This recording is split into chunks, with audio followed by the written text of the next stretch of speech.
This is the Crappie Connection, brought to you by Visit Ridgeland, Bobby Garland Baits, Anderson Minnow Farm, Power Crappie, Redneck Rubber, B&M Poles, K9 Fishing, Camp Shelf, Cornfield Fishing Gear, Genco Fishing, Denali Rods, The Direction TV, I Hold Jigs, Top Hat Jigs,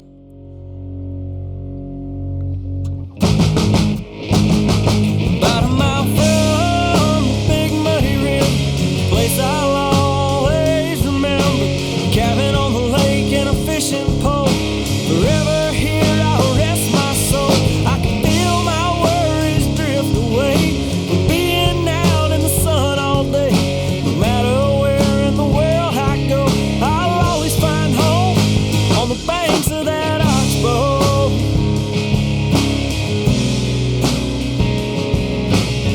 What's up, guys? Brad Chappell back at the Grizzly Jig Show 2022.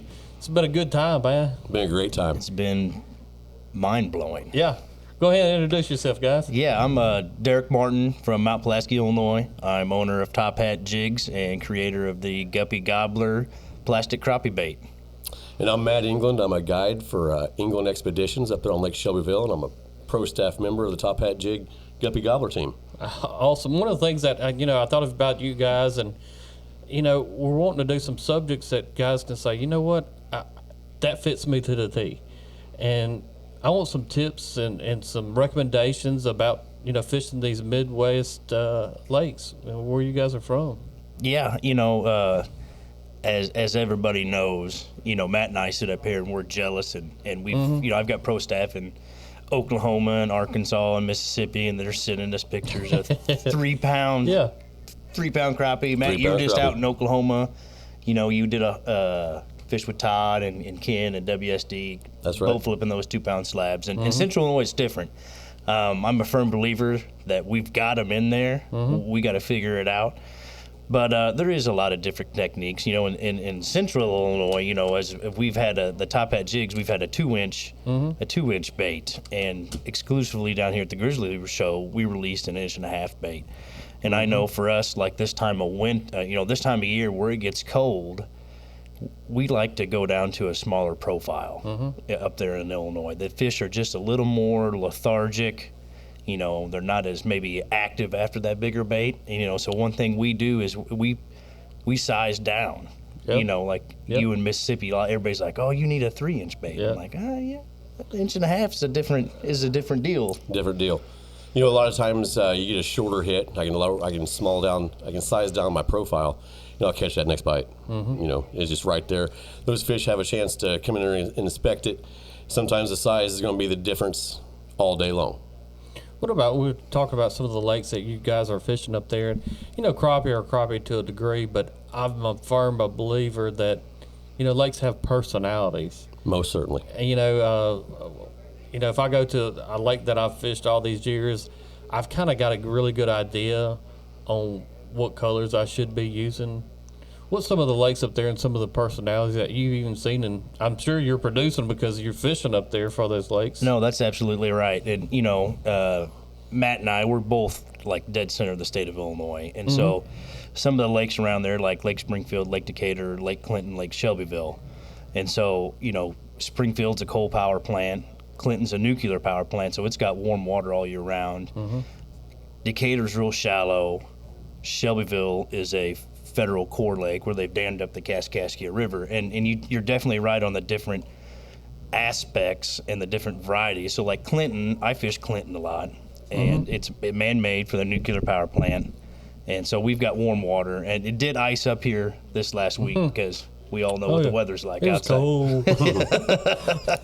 But I've got certain colors, like I got this one in front of me called Peacock. It's kind of that blue with that green chartreuse tail. Yeah. And it's also, even though it's polar opposite, Clinton is a purple color lake, and about anything purple works. And it's a lot of brush piles. It's not a lot of Standing timber or nothing? there is some, but like even in the summer, like on Lake Shelbyville, and I'll let Matt talk about that, in the open channels, long lining down there, pulling crankbaits. I've adapted to those practices, and I've tried them at Clinton. Mm-hmm. They just don't work. Yeah. That personality don't fit it. I've spent 6 hours up there with my boys pulling crankbaits, and we've caught 5 fish. And then the next weekend we'll go down to Shelbyville, and we'll limit out. Mm-hmm. And I'll let Matt, talk a little bit more about Lake Shelbyville on how that works and the color differences. Well, one thing different about Lake Shelbyville than some of the other lakes in Central Illinois is it's our biggest body of water. It's 11,000 square acres with 172, 74 miles of shoreline. So with that water going up and down, we're going to have different colors quite often throughout the year. So with the color change and the water level changing, you got to have different baits, you got to have different profiles, you got to have different techniques to work. In the summertime, we're out there long lining, we're pulling inline spinners, we're pulling our inline spinners with the Guppy Gobbler on the back of it. We're trying to have baits that emulate the shad minnow. Them crappie are out there in the summertime chasing those big schools of shad. So we're trying to get our baits to look natural and come right above them. And it's just a lot of fun sitting out there, middle of the summer, and you're catching 100, 150 crappie, and you're in 60 foot of water. So we have a deep end down there on the south end of the lake. It's 62, 64 foot on normal pool. And then you're going to have the river channel going through there in the 50-foot range quite a bit. And you're going to transition to the mid part of the lake going up north. It's going to be significantly shallower. Mm-hmm. So some of these long lining techniques aren't going to be as practiced the same way. You can still catch them, right, but you're going to have to, be very mindful of the depth of the lake that you're at. And, we have a lot of people from the bank, slip corking, casting, and these top hat jig guppy gobblers, they're a dual purpose bait. I do a lot of pendulum tossing over the tops of standing timber with schools of crappie, 2, 3, 400. We all see them on the live scope. Mm-hmm. We try to keep our bait, and we use the mermaid tail. We like to have it flutter down, just that nice rudder, that natural tail. It's displacing that water, and that's how I prefer to do it with the pendulum toss. Now, if we're casting it, I'm going to put my bait, I'm going to run it to where it's got the minnow profile. Mm-hmm. It just looks more natural, right, and it's cutting through the water. Like a guppy, huh? Just like a guppy. That's exactly right. And that's coupled right there with the eye-hole jig. We do a lot of dead sticking. We call it dead sticking, but we all know that the boat's moving. So we're just trying to be as still as possible. Right. So using the loop knot and trying to have baits, rigged up like this in the mermaid tail to where they work for you.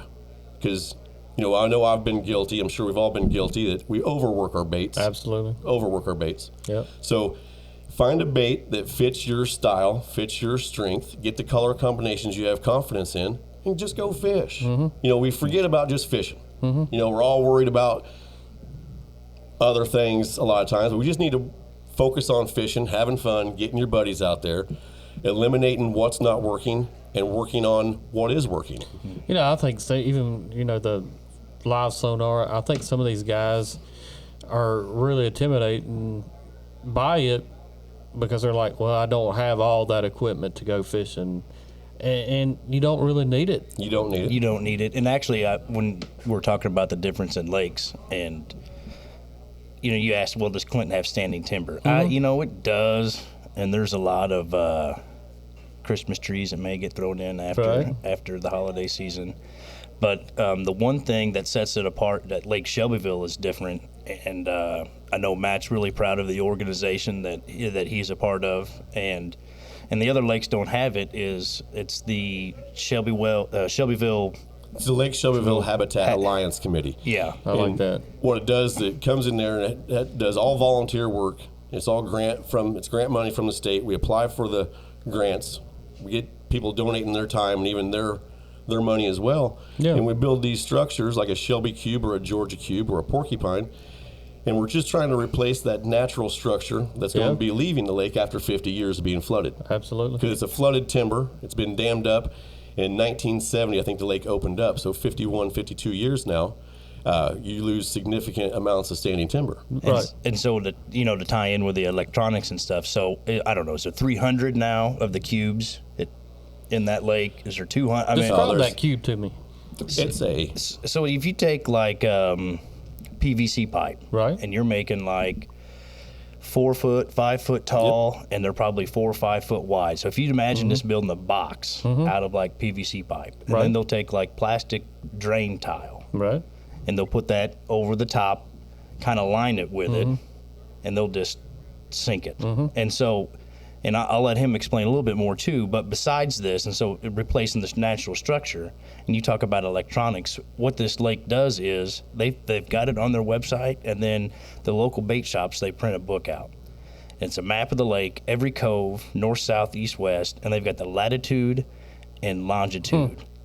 And so you don't need a live scope to go fishing. You don't have to have it. You don't have to have it. You've got the coordinates. Nowadays, you've got your phone, or if you've got your depth finder, the depth finders pick them up awesome.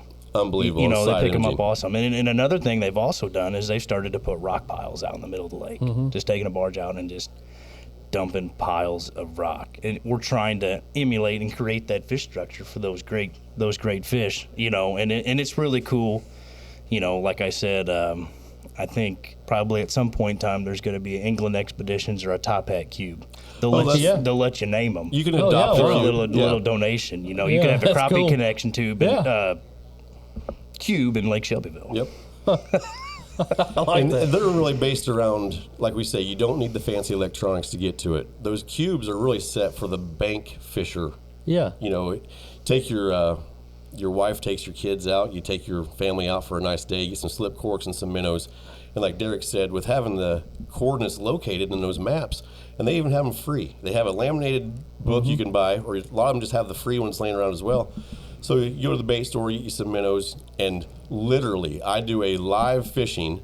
I can see the boat ramp from cube number 54 at 9th Street ramp in Shelbyville, Illinois. And on December 31st, the first fish out of the water was an 18-inch, 2.13-pound walleye. Yeah.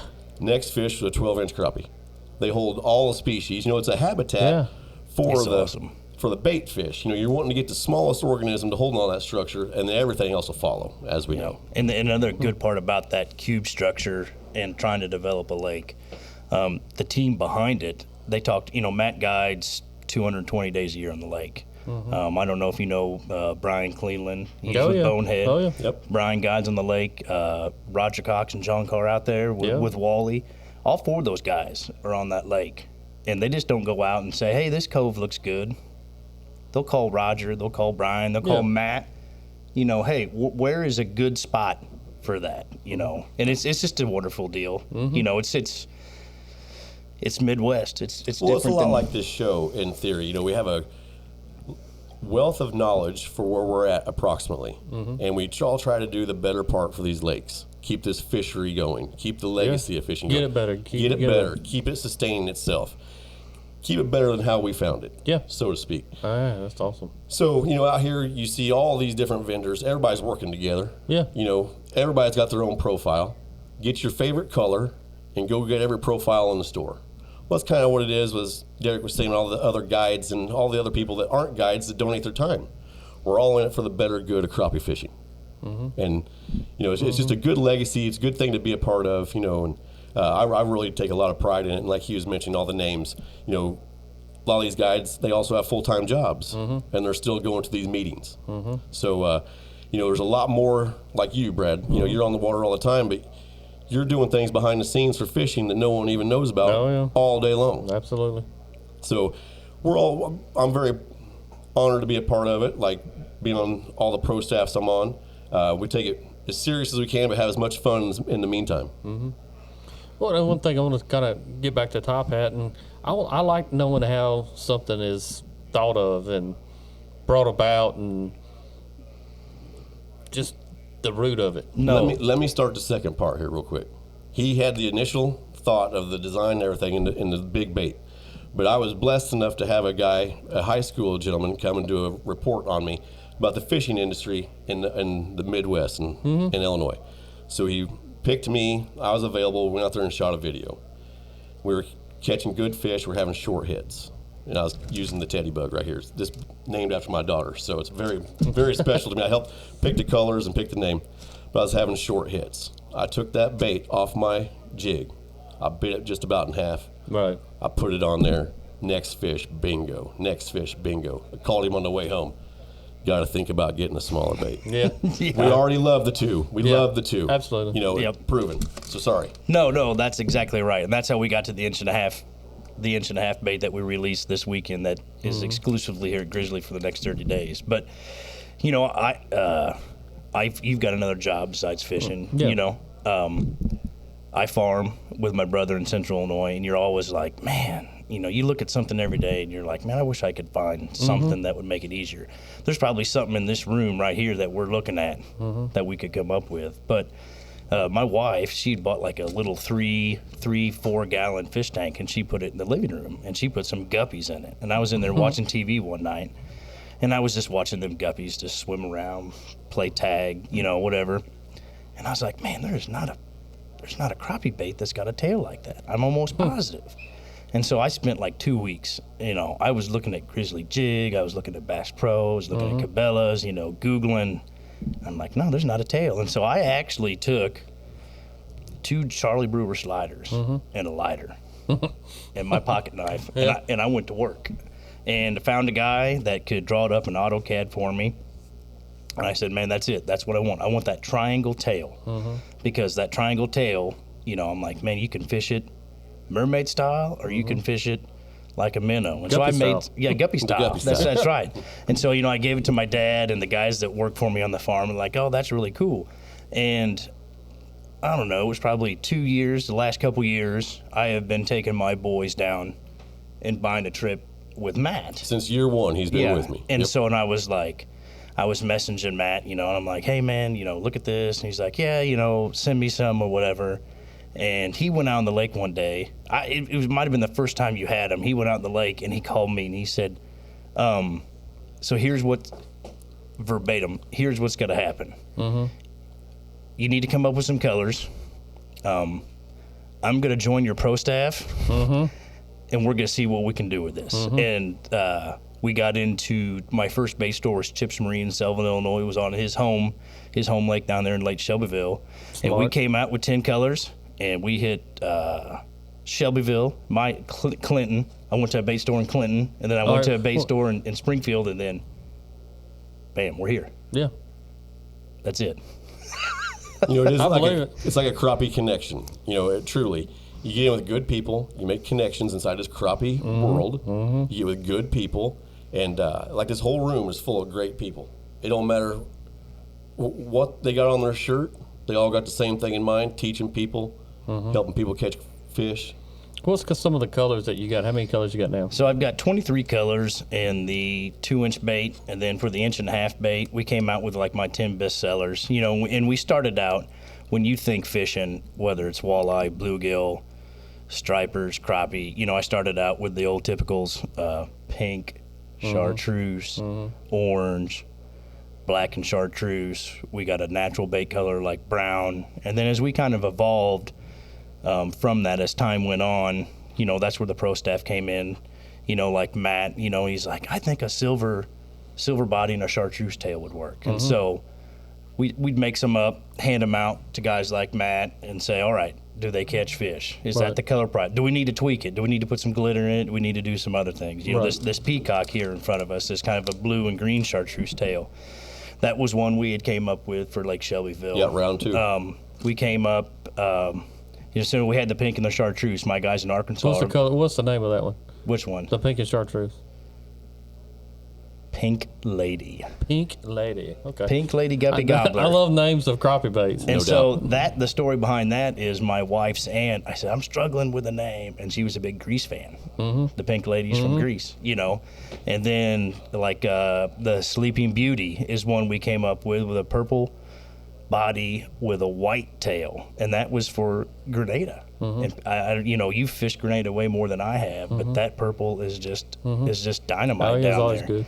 And so as we've developed and grown, you know, you get feedback. You know, you've done that with the baits you've fished with, you know, and it's just okay, let's try and tweak this, let's tweak this, and it's always evolving. I mean, you could have 1,000 colors, Oh yeah.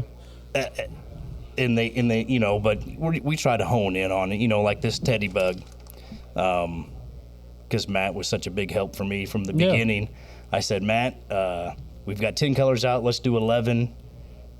Which one's it? Yep. And he's like, white and chartreuse. And I said, man, you've done so much for me. You've helped me get the feet off the ground. I'm gonna let you name it. And he's got a little girl. Little girl is just a beautiful, beautiful soul, and her name's Teddy.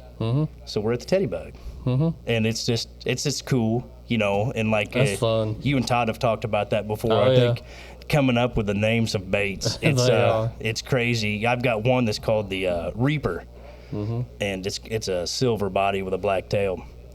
And the other day, my oldest son Dean, I didn't know he was out there. He was out in the bait shed.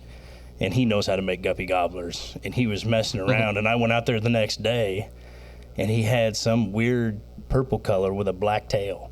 And he had it hanging on my bait hanging rack. And he took a Post-it note, and he stuck it on it. And he put Phantom, ? Sister to Reaper. he's getting families going on.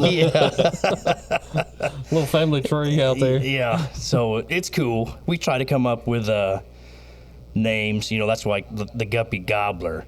It came off the Guppy, but I'm like, I don't want to call it the Guppy. I got to have something that's kind of catchy. And so I was going through Something the dictionary, that'll stick with you. And so then you got the Guppy Gobbler, and then now the names, there's electric chicken and all that other kind of stuff. And so I may have the same colors as electric chicken, but we want to set ourselves apart, and we want it to be fun. Kids, I like the personality aspect of having a name to a jig color.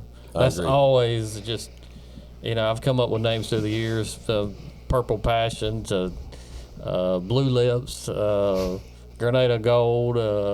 I love the stories behind bait colors.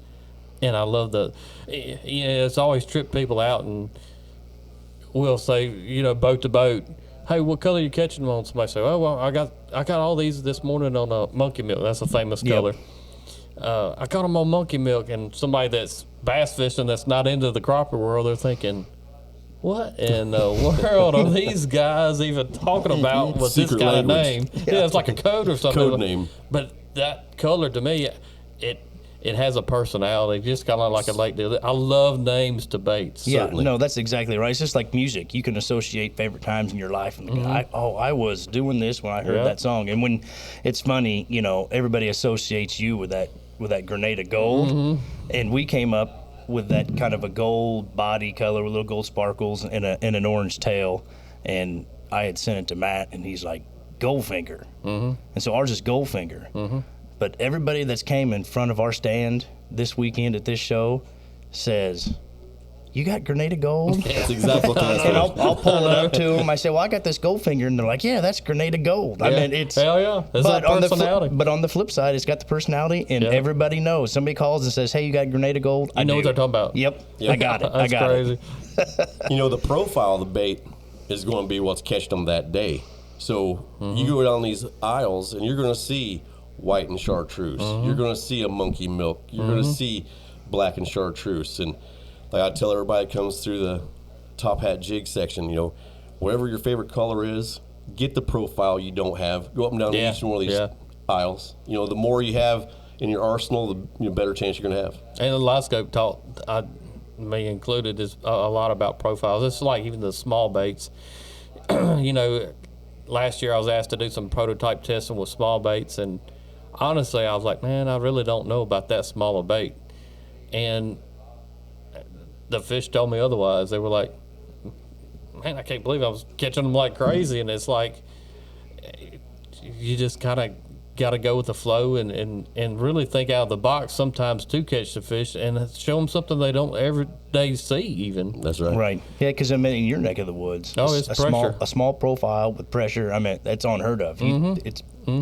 We hear guys. We're at these shows like, man, I caught a 3-inch crappie on a 5-inch bait, and I look at him and I'm like, the only 5-inch bait I got in my tackle box is a plastic worm for bass. Yeah. We just don't fish that. Well, it's like years ago when we really started pulling crankbaits, and it still trips people out when they get in my boat and So, all right, we're going to pull some crankbaits today, and you pull out, a big 3-inch bait, deep diving crankbait, and they're like, I know what they're thinking already. I can see it on their faces, like, what in the world does this guy think he's What have going we to do? gotten into? Yeah, I mean, I can see what kind of day this is. We're not going to catch nothing.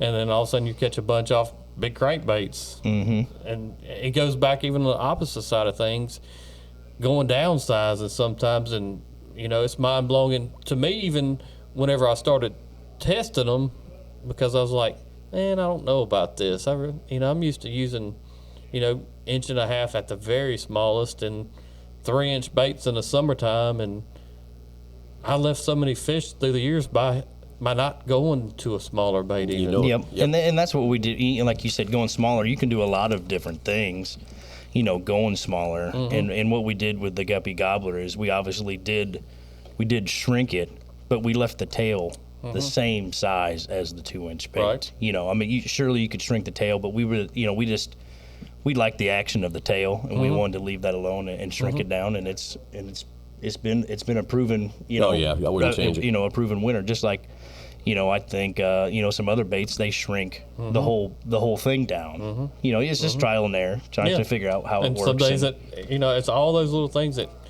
it's very wise for a crappie fisherman. My mind is, and Dave said it on him, is to have these different profiles and colors. I think over the last 3 or 4 years, or not even that long, you don't need anything but a hand-tied gray jig. Right. And, and for a certain technique, that can be superior, but for everything else out there, you got to be more versatile than that. No, that's right. And well, Matt, as a guide service, you fish with Top Hat Jigs, you fish with Charlie Brewer sliders, and you got hand ties. And if you watch Matt's videos every morning while he's waiting on his customers to get on the lake, he's like, all right, guys, we're going to use these rods today, this line, this pole. I've got the 1.5 inch Teddy Bug Guppy Gobbler. This one, I've got, what's the good Charlie Brewer one you use down there all the time? Baby bass. Baby bass. He's like, I got baby bass, slider on this pole, and I've got a hair jig on this pole. And at the end of the day, he does a report. He's like, man, we started with the Guppy Gobbler today, but man, it just wouldn't do it. It wasn't the day. And for 4 days, it'll be, as a bait owner, I'm sitting here watching his videos every day, and I'm like, dang, Charlie Brewer today. Dang, Charlie Brewer today. But and then 5 days later, you watch them. It's a hair jig. It's a hair jig, and then 5 days after that, it's a Guppy Gobbler. And then it's amazing. I mean, you got to have a variety. You got to have an arsenal. And I guess my point is Matt guides. He's got 3 different profiles in his boat ready to go because the main purpose is to have fun and catch fish. That's right. So. Well, guys, thanks for coming on the show today. Looking forward to doing some more stuff for you guys in the future, and appreciate the support from Top Hat. I mean, it means a lot to us that you guys are standing behind us, and looking forward to some more great times. No, I greatly appreciate you guys. We talked about this a little bit in the beginning about how everybody here is a friend. Mm-hmm. Everybody here's a friend, and you guys are a big part of that. Just sitting here talking fishing with anybody. It's like it's like an extended family, and we definitely appreciate having some airtime here. And I did would just like ball. Yeah, I've had a blast. And like I said, this 1.5 inch bait for the next 30 days, it'll be sold exclusively here at Grizzly Jig. And tell us where everybody can find these. Yeah, so you can go to tophatjigs.com, and so on that website you can order them from the website directly. At the bottom of the page, it lists all the bait stores across the country where you can get them at. There'll be more stores coming. Obviously, we're at Grizzly Jig. The new 1.5 inch bait we released will be sold exclusively from now till March 3rd at Grizzly Jig. After that, we'll get them supplied out across the country. But we're growing every day. Just check tophatjigs.com and scroll down, and you can find out where they're at close to you. If you think you need a bait store in your area and I don't have one, feel free to reach out, and Brad, thanks. No, this is a great time. Just to sit here and hang out. And what I was going to say, for all you guys that are listening that have never been to the Grizzly Jig Show, this year was a bad year weather-wise, but man, what do you say, man? I think it's worth every second of the drive. I had to drive 40 miles an hour for 6 hours to get down here. I was anxious. It's going to be a short trip back. But as I'm sure Brad's going to mention, get on the Crappie Connection, like, subscribe, and comment. Bingo. We want to have more topics each and every week. You know, if you have something you want them to cover, write in the comment section. Is that right? Man, you nailed it. That's it. Until next time, I got Matt England from England Expeditions. Dereck Martin from Top Hat Jigs. Brad Chappell. Holla. Holla.